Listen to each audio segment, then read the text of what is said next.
രാമകഥാരസവാഹിനി അധ്യായം 67.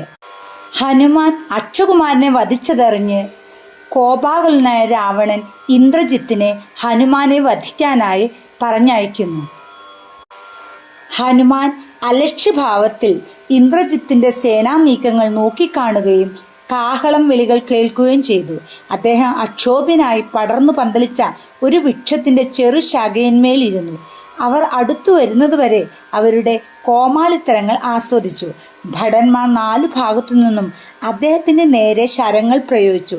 ചെകിടു പൊട്ടിപ്പോകുന്ന വിധത്തിലുള്ള ഒരലർച്ചയോടുകൂടി ഹനുമാൻ താഴേക്ക് ചാടി ഒരു കൂറ്റം മരം പിഴുതെടുത്ത് വീശി തൻ്റെ നേർക്ക് വരുന്ന ശരങ്ങളെ തടഞ്ഞു. അത്യത്ഭുതകരമായ രീതിയിലും അതിവേഗത്തിലുമുള്ള ഈ തടുത്തു നിർത്തലിൻ്റെ വേഗത്തിൽ അസ്ത്രങ്ങളെല്ലാം തിരിഞ്ഞു പറന്നു പ്രയോക്താക്കളെ തന്നെ നശിപ്പിച്ചു. അപ്രകാരം അസംഖ്യം സൈനികർ കൊല്ലപ്പെട്ടു. കുറെ പേർ മാത്രമേ യുദ്ധം ചെയ്യാൻ അവശേഷിച്ചുള്ളൂ. മേഘനാഥൻ ഹനുമാന്റെ ഒരടിയേറ്റ് വീണു രക്തം ഛർദ്ദിച്ചുകൊണ്ട് നിലത്തിരുണ്ടു. ഒടുവിൽ തൻ്റെ വശമുള്ള ബ്രഹ്മാസ്ത്രം പ്രയോഗിക്കാൻ മേഘനാഥൻ തീരുമാനിച്ചു. ത്രിമൂർത്തികളിൽ ആദ്യനായ ബ്രഹ്മാവ് മർക്കടന്റെയും മനുഷ്യന്റെയും കൈക്കൊണ്ടാണ് രാവണന്റെ മരണമെന്ന് മുന്നറിയിപ്പ് കൊടുത്തതായി മേഘനാഥൻ അറിയാമായിരുന്നു. ആ വിപത്ത് തടയാൻ അദ്ദേഹം തീർച്ചപ്പെടുത്തി. സമുചിതമായ മന്ത്രോച്ചാരണാദി ചടങ്ങുകളോടുകൂടി ബ്രഹ്മാസ്ത്രം പ്രയുക്തമായി. മന്ത്രങ്ങളാൽ പവിത്രീകൃതമായതും ബ്രഹ്മാവിൽ സമർപ്പിതമായ ആ ആയുധത്തോട് ഹനുമാന് വലിയ ആദരവുണ്ടായിരുന്നു. അതുകൊണ്ട് അദ്ദേഹം അതിന് എതിർ പ്രവർത്തനമൊന്നും നടത്തിയില്ല. ബഹുമാനപൂർവ്വം അതിൻ്റെ മുമ്പിൽ പ്രണമിച്ചു. അതിനാൽ നാഗപാശം കൊണ്ട് ഹനുമാനെ എളുപ്പം ബന്ധിക്കാൻ മേഘനാഥന് കഴിഞ്ഞു. ആഹ്ലാദം കൊണ്ട് മതിമറന്ന രാക്ഷസന്മാർ ഈ സന്തോഷ വാർത്ത രാവണനെ അറിയിച്ചു. ലക്ഷക്കണക്കിന് രാക്ഷസന്മാർ തെരുവീതികളിൽ തിങ്ങിക്കൂടി. ബന്ധിതനായ കപിയെ ഒന്ന് കാണുവാൻ തിക്കിത്തിരക്കി. ഭയമോ ഉത്കണ്ഠയോ ഹനുമാനെ ബാധിച്ചിരുന്നില്ല. സരസമായൊരു മന്ദഹാസത്തോടുകൂടി ജനലക്ഷങ്ങളെ വീക്ഷിച്ചുകൊണ്ട് അദ്ദേഹം ശാന്തനായി നടന്നു നീങ്ങി. ഒടുവിൽ അവർ രാവണന്റെ സഭാതലത്തിലെത്തി. ആ സഭാതലത്തിൽ ഉണ്ടായിരുന്ന പ്രതാപത്തിൻ്റെയും ആഡംബരത്തിൻ്റെയും പ്രദർശനത്തിനു നേരെ ഹനുമാൻ കാണിച്ച അവമതിജനകമായ അലക്ഷ്യഭാവം കണ്ട് രാജസ്തുതി പാഠകന്മാരും മന്ത്രിമാരും മറ്റും അമ്പരന്നുപോയി. ആ വാനരന്റെ വിലക്ഷണമായ രൂപം കണ്ട് രാവണൻ ഉറക്കി ചിരിച്ചു. അടുത്ത നിമിഷം തന്നെ ആസന്നമായ മരണത്തെ സംബന്ധിച്ച ഭയം അദ്ദേഹത്തെ പിടികൂടി. എന്നിരുന്നാലും ആ ഘട്ടത്തിൽ അദ്ദേഹത്തിൽ ഉണ്ടായ സർവപ്രധാനമായ വികാരം ക്രോധമായിരുന്നു. അദ്ദേഹം ചോദിച്ചു, ഹേ വാനര, നീ ആരാണ്? ആരുടെ ബലത്തിലാണ് നീ പരാക്രമം കാണിച്ചത്? ഈ ഫലവൃക്ഷത്തോട്ടവും ക്രീഡാവനങ്ങളും നീ എന്തിനു നശിപ്പിച്ചു? പിടിച്ചു കെട്ടി കഴിഞ്ഞിട്ടും നിനക്ക് ലജ്ജ തോന്നുന്നില്ലേ? നീ ശിരസ് ഉയർത്തിക്കൊണ്ടാണല്ലോ ചുറ്റും നോക്കുന്നത്. വേഗം ശരിയായ ഉത്തരം പറയൂ. ചോദ്യകർത്താവിനെ നോക്കി ഹനുമാൻ ഹാർദമായി ഒന്ന് ചിരിച്ചു. ചുറ്റുമുള്ളവർക്ക് മനസ്സിലാകാൻ സാധിക്കാത്ത രീതിയിലായിരുന്നു ഉത്തരം പറയാൻ അദ്ദേഹം ഉപയോഗിച്ച ശൈലിയും പദങ്ങളും. പക്ഷേ അലങ്കാരശാസ്ത്രങ്ങളിലും വ്യാകരണത്തിലും അതിനിപുണനായിരുന്ന രാവണന് ഹനുമാൻ പറഞ്ഞതെല്ലാം പൂർണ്ണമായും മനസ്സിലായി. അവർ തമ്മിൽ നടന്ന സംഭാഷണം 2 ബുദ്ധിരാക്ഷസന്മാർ തമ്മിലുള്ള തർക്കം പോലെയാണ് ശ്രോതാക്കൾക്ക് തോന്നിയത്. തൻ്റെ അജയ്യതയെപ്പറ്റി ഹനുമാനെ ദൃഢമായി ധരിപ്പിക്കുന്നതിനായി രാവണൻ ജാലവിദ്യയിലെ പല അടവുകളും പ്രദർശിപ്പിച്ചു. അദ്ദേഹം പലതരം ശക്തികളെയും അഭ്യാസങ്ങളെയും കാണിച്ചു. പക്ഷേ അതൊന്നും കണ്ടിട്ട് ഹനുമാന് യാതൊരു മാറ്റവും ഉണ്ടായില്ല. അദ്ദേഹം പറഞ്ഞു, രാവണ, താങ്കളുടെ പരാക്രമങ്ങളെപ്പറ്റി എനിക്കറിയാം. താങ്കൾ 1000 ഭുജങ്ങളെ കൊണ്ട് യുദ്ധം ചെയ്യുമെന്നും കേട്ടിട്ടുണ്ട്. താങ്കൾ ബാലിയുമായി ചെയ്ത പ്രസിദ്ധമായ യുദ്ധത്തെ പറ്റിയും എനിക്കറിയാം. പക്ഷെ ഞാൻ എന്താണ് തെറ്റ് ചെയ്തത്? എനിക്ക് വിശന്നു. ഞാൻ കുറേ ഫലങ്ങൾ പറിച്ചിരുന്നു. എന്നെ രാക്ഷസ ഭടന്മാർ ഉപദ്രവിക്കാൻ ശ്രമിച്ചപ്പോൾ ഞാൻ വൃക്ഷങ്ങൾ വേരോടെ പിഴുതെടുത്ത് അവരെ തടുത്തു. അതെൻ്റെ പ്രകൃതമാണ്. ഞാൻ എൻ്റെ ശരിയായ സ്ഥാനത്തായിരുന്നു. എൻ്റെ പ്രാകൃതമായ വാസസ്ഥാനത്ത്, അതായത് വൃക്ഷാഗ്രത്തിൽ തീർച്ചയായും ഓരോരുത്തർക്കും സ്വന്തം ജീവിതം സുരക്ഷിതമാക്കാനും ശരീരം രക്ഷിക്കാനുമുള്ള ആഗ്രഹവും ദൃഢനിശ്ചയവുമുണ്ട്. താങ്കളുടെ ഭടന്മാർ പടുവികൃതികളാണ്. അവരെന്നെ ഉപദ്രവിച്ചു. അതുകൊണ്ട് ഞാൻ അവരെയും ഉപദ്രവിച്ചു. എൻ്റെ ആക്രമണം സഹിക്കവയ്യാതെ അവർ കൊല്ലപ്പെട്ടു. ഞാൻ എൻ്റെ ആത്മരക്ഷയ്ക്ക് വേണ്ടിയാണ് യുദ്ധം ചെയ്തത്. താങ്കളുടെ പുത്രന്റെ ബ്രഹ്മാസ്ത്രം എന്നെ ഈ ബന്ധനത്തിന് പ്രേരിപ്പിച്ചു. പകരമായി താങ്കളെ ചതിക്കാൻ ഞാൻ ശ്രമിക്കുന്നില്ല. എൻ്റെ സ്വാമിയുടെ കൽപ്പനകൾ നടപ്പിൽ വരുത്തുക മാത്രമാണ് എൻ്റെ ആഗ്രഹം. ഞാൻ പറയുന്നത് വളരെ ശ്രദ്ധയോടുകൂടി കേൾക്കൂ. സ്വന്തം അഭിമാനത്തിൻ്റെയും കീർത്തിയുടെയും എല്ലാ അഹങ്കാരവും ഉപേക്ഷിക്കൂ. താങ്കളുടെ ഗോത്രത്തെയും താങ്കൾ പിറന്ന കുടുംബത്തെയും കുറിച്ച് ആലോചിക്കൂ. താങ്കൾ ബ്രഹ്മാവിൻ്റെ പ്രപൗത്രനാണ്. മഹാനായ പുലസ്ത്യന്റെ പൗത്രനാണ്. വിശ്രവസിന്റെ പുത്രനും. ആഡംബരവും പ്രതാപവും അന്തസ്സും ശക്തിയും കൂട്ടിവെക്കാനുള്ള വ്യാമോഹം ഉപേക്ഷിക്കൂ.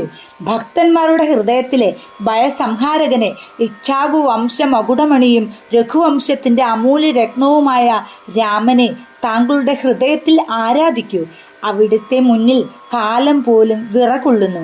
ഞാൻ പറയുന്നത് ശ്രദ്ധിക്കൂ. രാമന്റെ പാദകമലങ്ങളിൽ സീതയെ സമർപ്പിക്കൂ. എന്നിട്ട് രാമനിൽ നിന്നും പ്രവഹിക്കുന്ന കരുണയെ ധ്യാനിക്കൂ.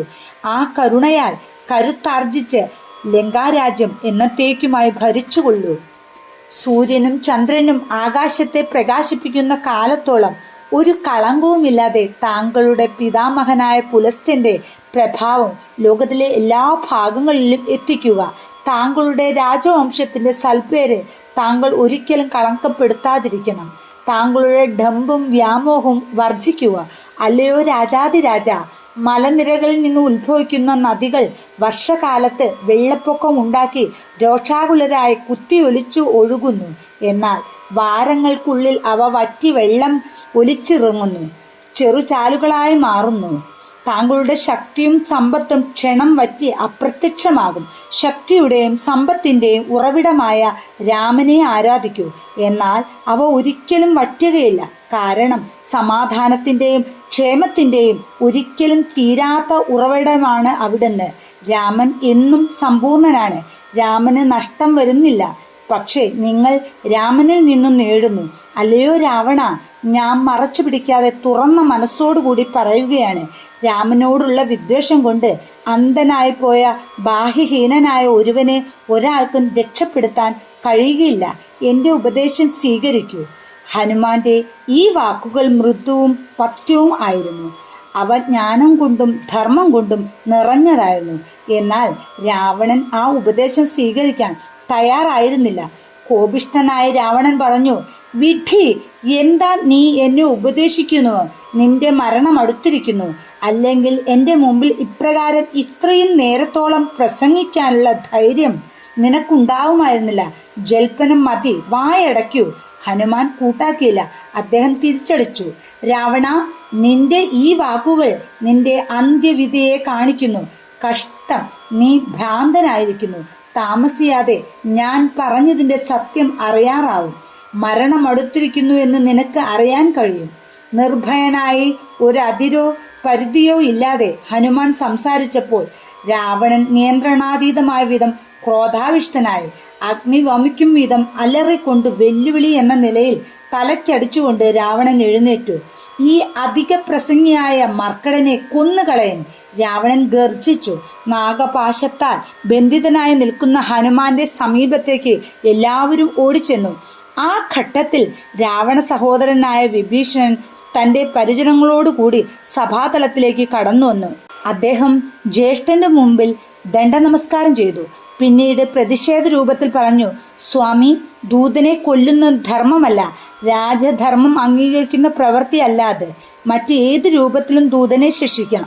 പക്ഷേ മരണശിക്ഷ വിധിച്ചുകൂടാ. രാവണന്റെ മന്ത്രിമാരും ഈ വാദത്തെ പിന്താങ്ങി. അദ്ദേഹം പറഞ്ഞത് ഏറ്റവും ശ്രേഷ്ഠമായ തത്വമാണെന്ന് അഭിപ്രായപ്പെട്ടു. ശരി, തെറ്റ് എന്നിവയെ സംബന്ധിച്ച അവരുടെ ആശയങ്ങളെ രാവണൻ പുച്ഛിച്ചു ചിരിച്ചു. എന്നിട്ട് അദ്ദേഹം താഴോട്ടിറങ്ങി വന്നു പറഞ്ഞു, ശരി, അവനെ അംഗച്ഛേദം ചെയ്ത് അയക്കൂ. എങ്ങനെ ഹനുമാനെ അംഗഭംഗം വരുത്തണമെന്നതിനെ പറ്റി മന്ത്രിമാർ ആലോചിച്ചു. കുരങ്ങന്മാർക്ക് വാലിൽ വലിയ അഭിമാനമാണ്. വാൽ നീണ്ടതും ശക്തിയുള്ളതുമായി അവികലമായി സൂക്ഷിക്കുന്നതിൽ വാനരന്മാർ ഉത്സുകരാണ്. വാലിന്മേൽ തുണി ചുറ്റി നനഞ്ഞു കുതിർത്ത് തുള്ളികളായി ഇറ്റി വീഴുന്നതുവരെ എണ്ണയൊഴിച്ച് ആ വാലിന് തീ കൊളുത്തുന്നതായിരിക്കും ഏറ്റവും നല്ല ശിക്ഷയെന്ന് ആരോ അഭിപ്രായപ്പെട്ടു. ഈ പദ്ധതി ഐകകണ്ഠേന സ്വീകൃതമായി. ഈ ആശയത്തിൻ്റെ പിന്നിലുള്ള അത്ഭുതകരമായ മേധാശക്തിയെപ്പറ്റി അവർ പരസ്പരം അമിതമായി ആഹ്ലാദിച്ചു. ഈ വാലില്ലാ കുരങ്ങൻ തൻ്റെ യജമാനന്റെ സമീപം പോയി ആ നഷ്ടത്തിന് പകരം വീട്ടാനായി അദ്ദേഹത്തെ ഇവിടെ കൂട്ടിക്കൊണ്ടുവരും. അപ്പോൾ നമുക്ക് ആ യജമാനന്റെ പൗരുഷവും പരാക്രമവും കാണാം. സഭാതലത്തിൽ അന്യോന്യം മന്ത്രിക്കുന്നതിൻ്റെ വെള്ളപ്പൊക്കമുണ്ടായി. ഹനുമാൻ അവരുടെ വ്യഥാഭാഷണങ്ങൾ ശ്രദ്ധിച്ചു, അവരുടെ ചലനങ്ങൾ സൂക്ഷിച്ചു. പക്ഷേ ഈ അവസരത്തിലെല്ലാം ഉള്ളിൽ ചിരിക്കുകയായിരുന്നു. അവർ സംസാരം അവസാനിപ്പിച്ചപ്പോൾ അദ്ദേഹം പൊട്ടിച്ചിരിയോട് ഒരു ഇടിവെട്ട് തന്നെ നടത്തി. അപമാനകരമായ ഈ പെരുമാറ്റത്തിൻ്റെ നേരെ രാക്ഷസർ ക്രോധാവിഷ്ടരായി. അവർ തുണിയും എണ്ണയും കൊണ്ടുവന്നു. വാലിന് തുണി ചുറ്റാനും എണ്ണ നനയ്ക്കാനും തുടങ്ങി. പക്ഷേ അവർ അത് ചെയ്യും തോറും വാലിന് നീളം കൂടിക്കൂടി വന്നു. നാഴികൾ നീളമുള്ള ശീലയും അനേകം എണ്ണപ്പാത്തി നിറയെ എണ്ണയും കൊണ്ട് മതിയാവുന്നില്ല. ഈ അത്ഭുത വാർത്ത നഗരം മുഴുവൻ പരന്നു. പുരുഷന്മാരും സ്ത്രീകളും കുട്ടികളും ഈ ആശ്ചര്യം കാണാൻ വേണ്ടി സഭാതലത്തിലേക്ക് ഓടി. ഇതിൻ്റെ തുടർച്ച 68-ാം അധ്യായത്തിൽ. ജയ് ശ്രീറാം.